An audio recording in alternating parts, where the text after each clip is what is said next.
Hello, and welcome back to Weekly Gaming News 10 and 10. This is episode 57 for the week ending Saturday, April 28th, 2018. Nintendo President Tatsumi Kimishima will retire effective June 28th of this year. Announced alongside the earnings report, Nintendo also announced its successor, Shuntaro Furukawa. Furukawa has been with Nintendo since 1994 and is currently the Pokemon Company's outside director and Nintendo's managing executive officer. Sony has announced a haul of PlayStation Plus games for May.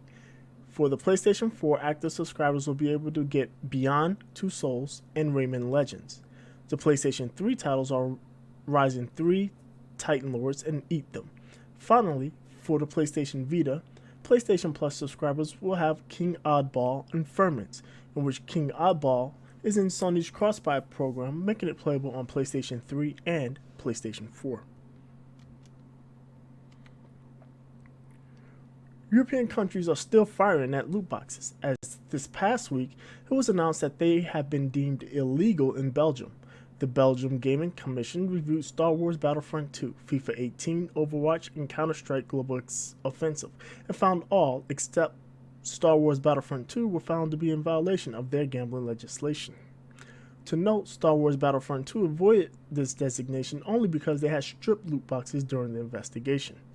As such, Minister of Justice Cohen Gaines demanded that loot boxes be removed from these games or face up to 5 years in prison and an €800,000 fine, which can be doubled if it is determined minors are involved. Nintendo Switch has two unpatchable hardware exploits. The exploits were revealed by hackers Failoverflow and Kate Temick.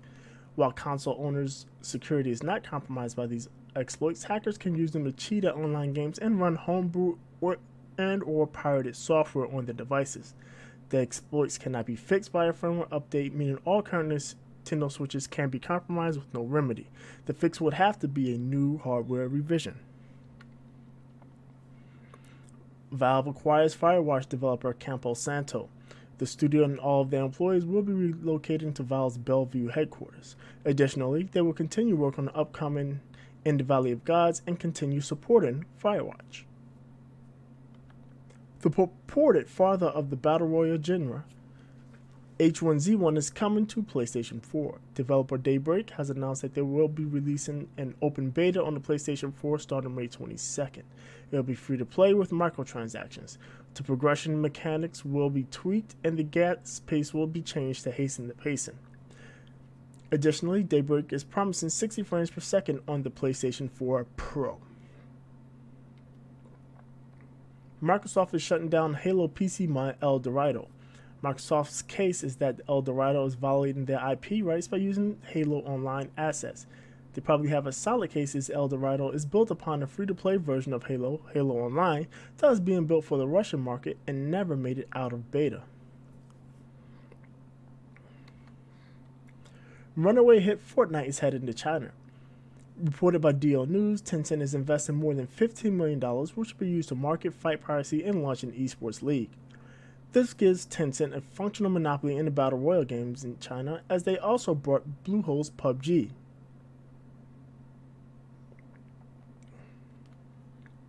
Xbox marketing chief Albert Pinello steps down after 18 years with Microsoft. Pinello is stepping down from a position that had him overseeing the strategic marketing and planning for all Xbox devices around the world. He has a very large hand in making Microsoft Xbox a household name. Microsoft has not announced a successor, and there's no word on what the next chapter holds for Albert Pinello. Sonic Mania Plus releases this coming July. It is an expanded version of last year's hit Sonic Mania and includes two new playable characters, Mighty the Armadillo and Ray the Fighting Squirrel. There'll also be updated time trials and an encore mode. Sonic Mania Plus will be sold for $29.99, and if you already own Sonic Mania, you can get the added content for $4.99. That will end this week's episode of a Weekly Gaming News 10 and 10. Before I sign off, I'd like to give a mention to our sponsor, the New Challengers. If you're looking to join the fighting game community and want to do so winning and not as a punching bag, the New Challengers are for you. offering support for Street Fighter V, Dragon Ball FighterZ, Injustice 2, and more. You'll be able to train one-on-one, enter tournaments, participate in fight nights, and more. Head over to www.newchallenger.gg for more information and to sign up. Finally, if you'd like more details on these stories and more, join Trinell and myself for a weekly gaming news show, live streamed on Facebook, Mixer, Twitch, and YouTube Sundays at 7 p.m. Eastern Daylight Time.